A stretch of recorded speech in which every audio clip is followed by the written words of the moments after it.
Hello students, this is your statistics video. In your class 11 there is only one book for statistics, but in class 12 there are total two parts of statistics, part 1 and part 2.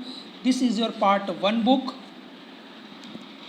Some chapters index. First chapter is index number.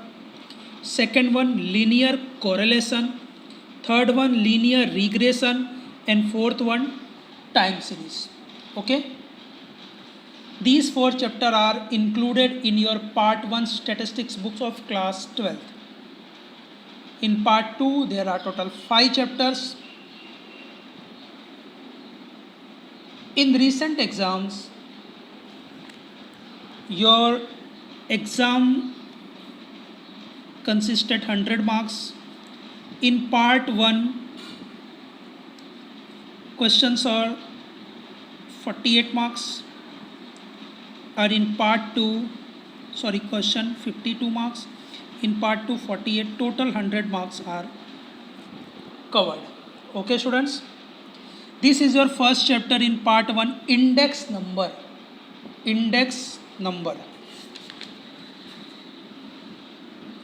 Let's start.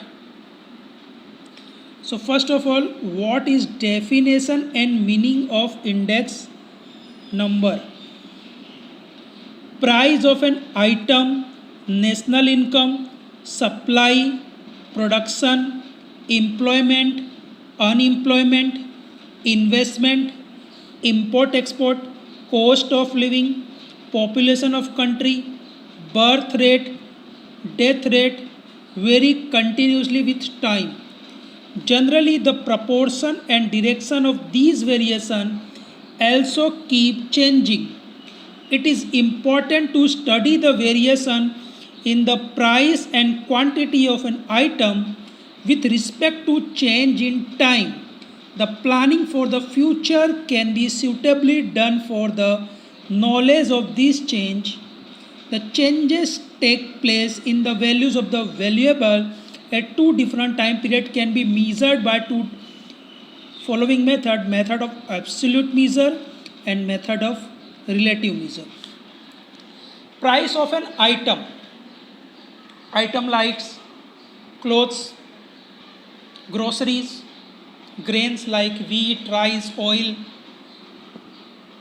Different types of item change. The price of different types of item are changed in different interval of times. Suppose in 2020 the mustard oil is 80 to 90 rupees per kg, but in nowadays, in present scenario, June 2021, the price of mustard has increased and its per kg value is now 180, 190. The price of petrol last year 80 to 85, but now some parts in India the price are increased up to 100 rupees per liter of petrol. Means in different mode of times the price of different items are changed. These change can be measured by differentiable, method of absolute measure and method of relative measure by ratio. Suppose the price of potato in January 10 rupees kg, but in June 20 rupees kg, we can say that the price of potato is doubled. Okay, this is relative measure. हम कह सकते हैं कि potato का price double हो गया. But what is absolute measure? We can say that 20 minus 10 rupees increased in per kg price of potato, that is absolute measure. Understood?